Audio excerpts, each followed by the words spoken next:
as a senior? Yeah, it felt great. Obviously, I hope it's not my last game. Hopes are for playoffs. So, hopefully I get another game in the Ice Castle, but it still felt great regardless.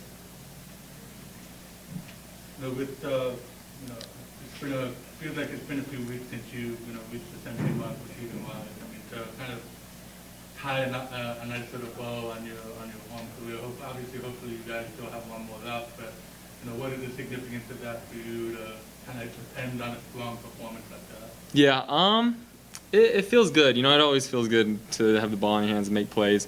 In terms of doing it on my last home game, senior night, it felt great. Because first time I stepped foot on the field was 4 years ago, and time flies. And it feels good just going out with a bang. With how they were kind of keeping pace with you guys in the first half offensively, you guys had to kind of keep scoring, couldn't really let up. I mean, how important is that to just kind of keep the momentum on offense, with how they were playing offensively? Yeah, we take pride in our offense. I mean, we take pride in every time we step on the field, we should put the ball in the end zone. Every time we get in the red zone, we got to put the ball in the end zone.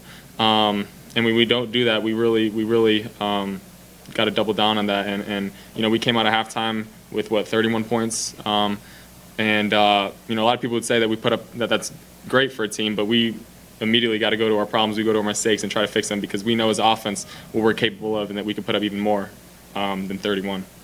How important was it first? They're driving down to open up the half, and then you get the turnover and go down and score. That kind of gave you some breathing room a little bit. How important was it to get a score on that drive? Yeah, it was huge. I mean, we always talk about being opportunistic.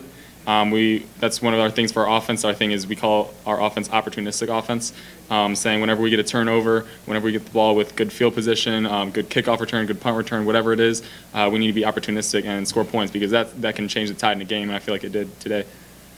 You had 7 targets, 7 receptions. Pretty good. Is that what it was? 7? Yeah. Yeah, that's a good day.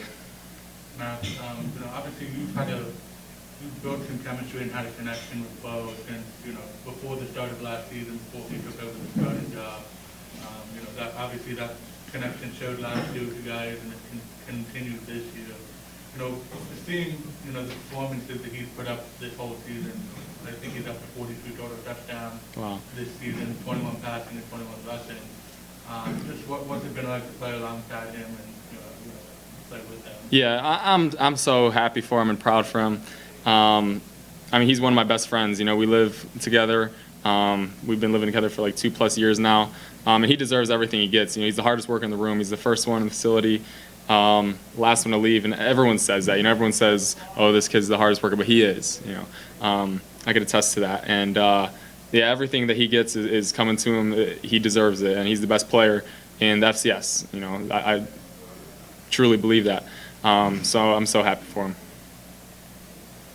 Max, you seem to find a certain part of the field where you find the open hole on offense every time. 15 yards to catch, you're in the right spot at the right time. How do you find the open holes? For Bo to find you. Yeah. No one's open, you're in the open. Yeah, I feel like it's a feel. Part of it's a feel.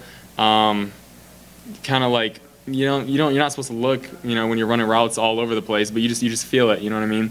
A lot of it's also film, knowing their tendencies in coverage, and if you know what coverage is, where certain guys are going to be. You know what I mean? But you rep that stuff all day in practice. You kind of get a natural feel for it. Very good. Great.